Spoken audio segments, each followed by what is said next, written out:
saw here today, I mean, you came here for a reason. I know you were part of it, but we see so much in social media with young women. What's your reaction when you come and meet young women like this, young girls? So yeah, I really wanted to come to Girl State, and I wanted to talk to them about the fight that we are waging for reproductive rights and for abortion access. Mm-hmm. I knew I had a gut sense that I was going to get that reaction, but it was, as you could see, overwhelmingly positive. They want reproductive rights in their state. But I also think they're our future, and we need more women to run for office. And I think that we need more young people to run for office sooner rather than later. And this is the generation that is going to really save our country. And it's my job, as in the position I have now, to bridge the gap until they can lead this country. And on the subject of abortion, the ban was repealed. You mentioned the 1864 ban. Now we've reverted back at the point of 15 weeks. Yeah. Do you think it's going to end up staying there, or what do you see ahead? Well, ultimately what I see ahead is that the abortion access initiative will make the ballot, and then I think the people of Arizona are going to overwhelmingly approve it. They're going to vote for it. So we will have access that basically goes back to Roe days. We will have access to abortion in the state of Arizona, and that is not set by these 15-week bans or total 1864 bans. We'll have Roe back in place. The 15-week ban is still in place, and even it is a problem. You know, I've spoken to about 40 to 50 doctors, nurses, and chief medical officers from throughout the state, including from here in Tucson. And what they're telling me is they're having to make terrible, difficult decisions about when to save a mother's life who is having an emergency in her pregnancy.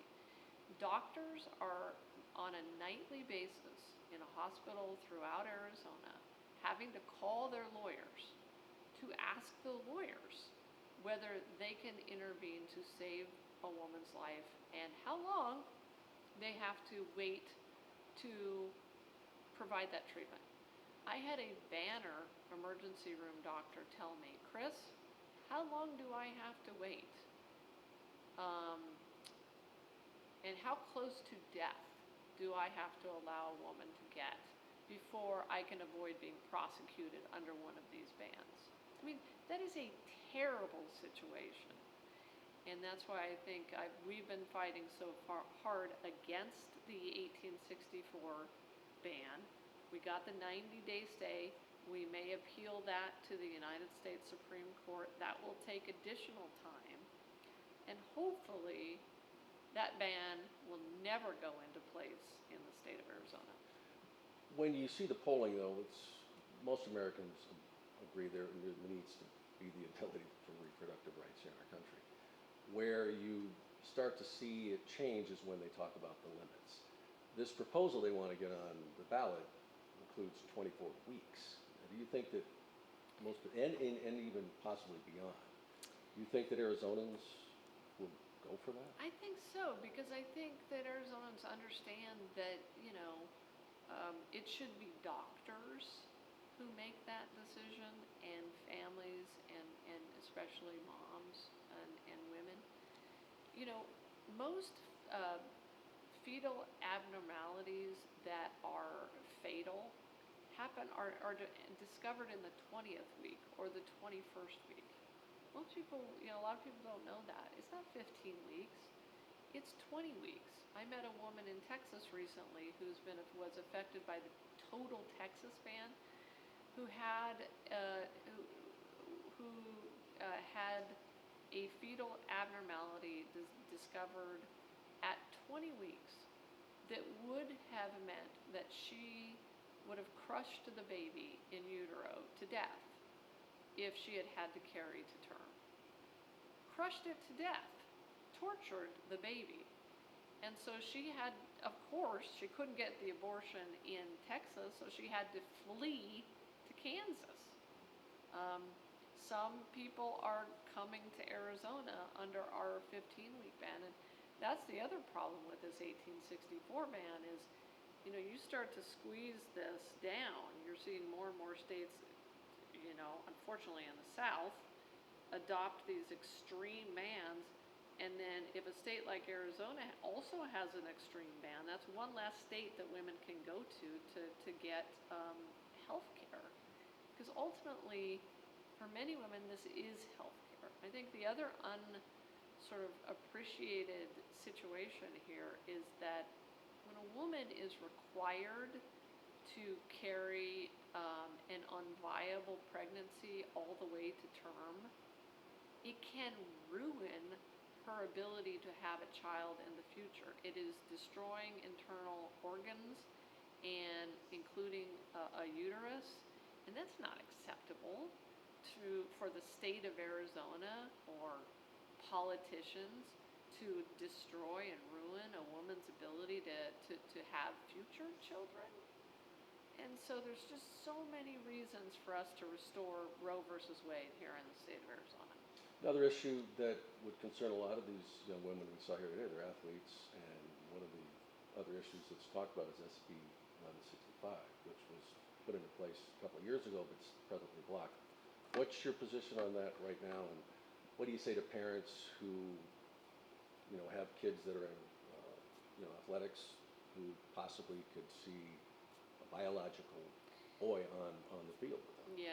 Yeah. Well, first of all, I think what I would say is this is a very, very, very niche issue. It doesn't affect a lot of people. I understand that there's strong emotions on both sides of this issue.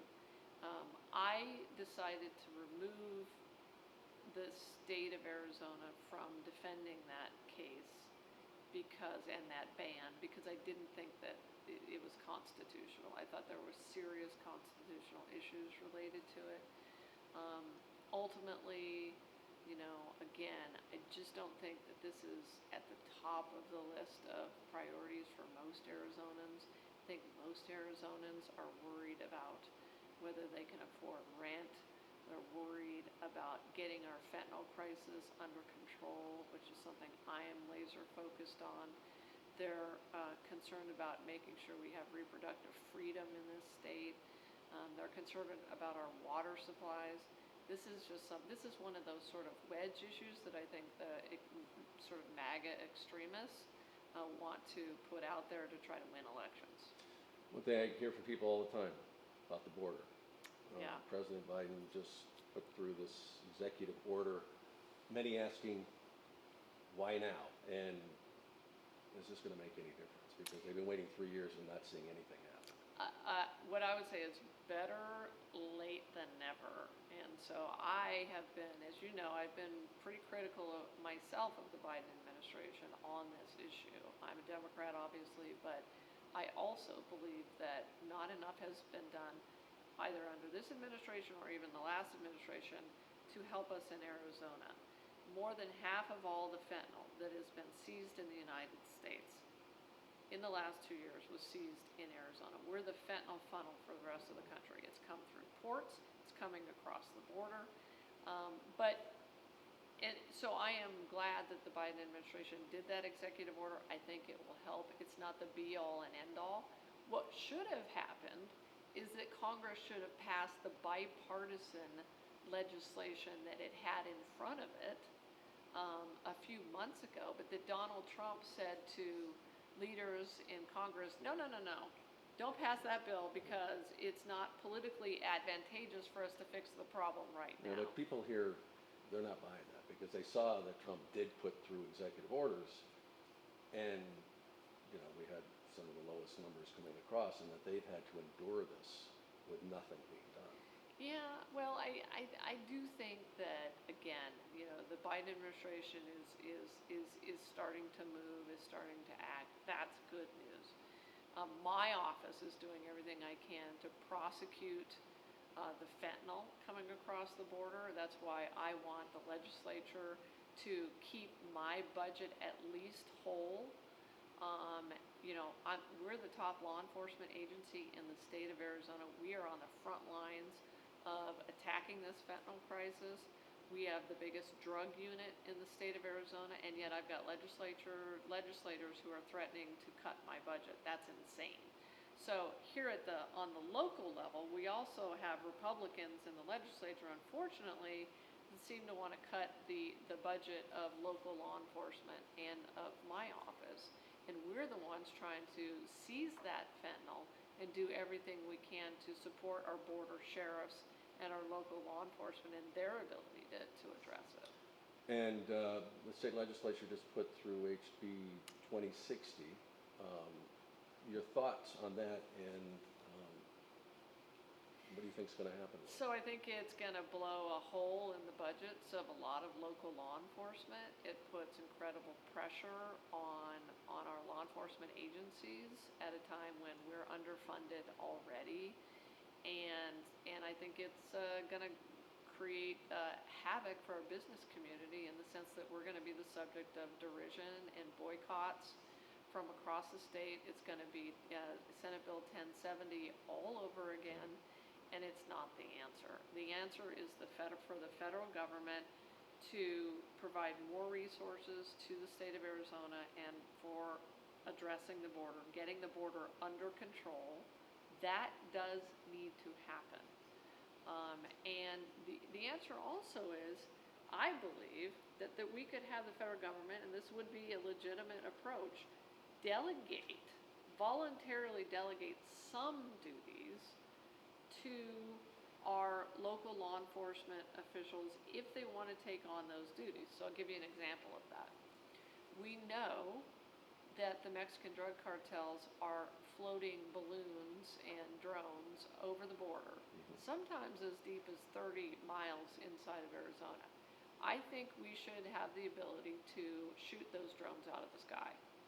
And some people might think that they're surprised to hear me say that, but I think that we should be able to do that. If we've got drones 30 miles inside of Arizona that are dropping fentanyl into our state, then we should take them down. And I think the federal government should deputize our border sheriffs or even my office to take them down. So you had mentioned prior that if the ban from 1864 went through, you would not enforce it.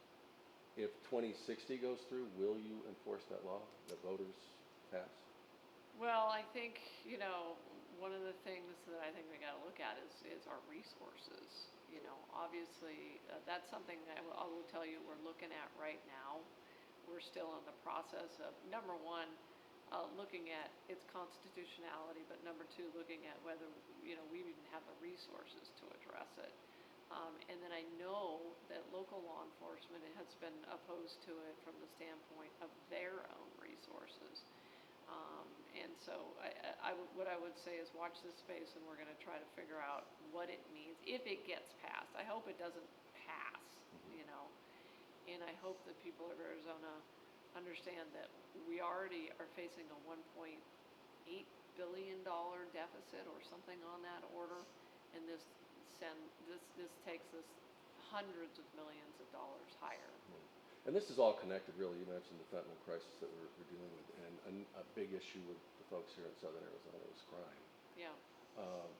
Yeah. I know there are some things you're limited as far as local law enforcement and that kind of thing, but what can be done on the state level? What is your office doing to try What I think can be done is we can fully resource and fully fund our local law enforcement. I mean, the Tucson Police Department, I think, is down hundreds of officers.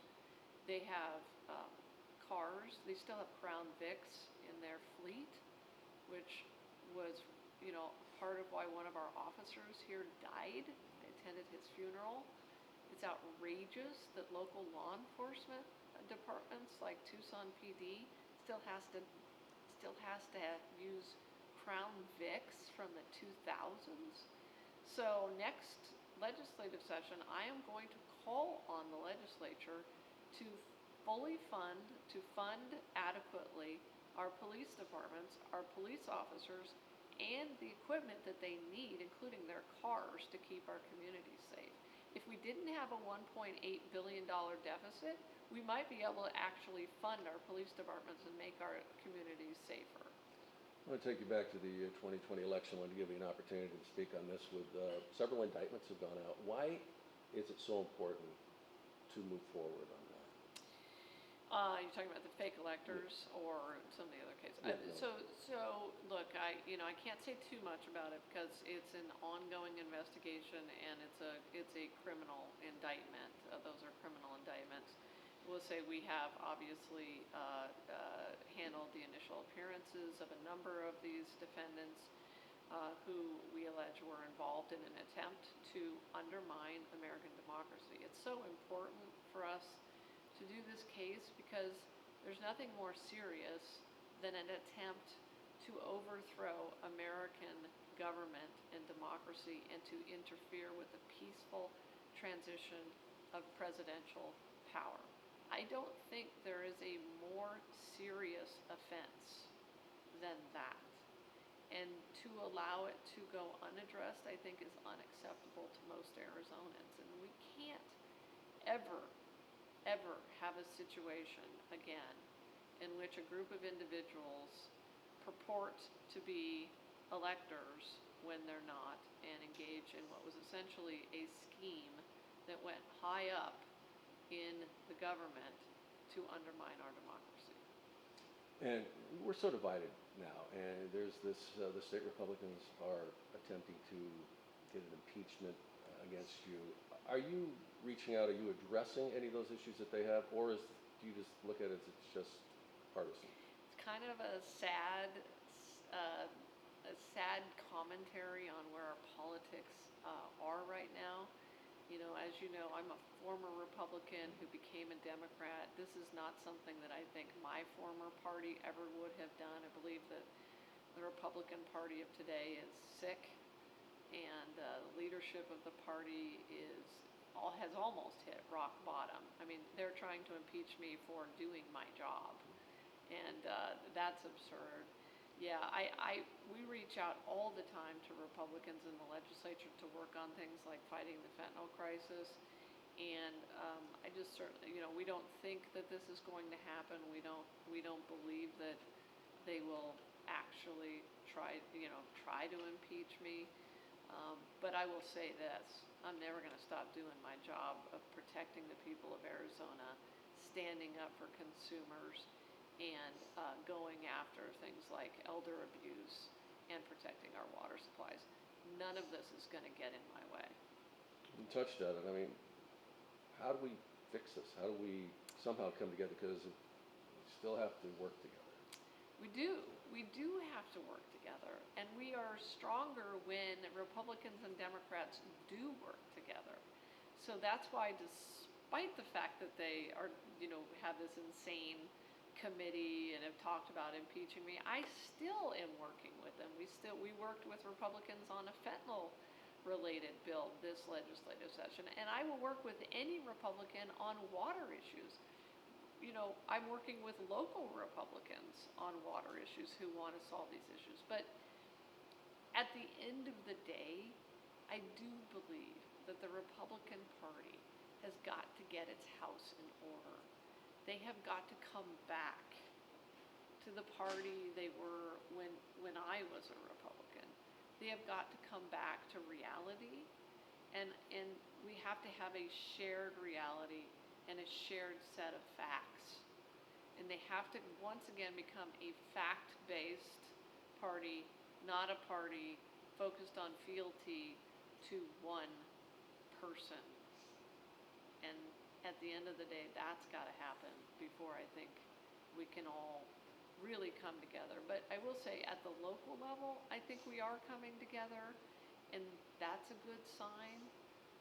And then at the end, and we all just have to, do our jobs, work for the people of Arizona,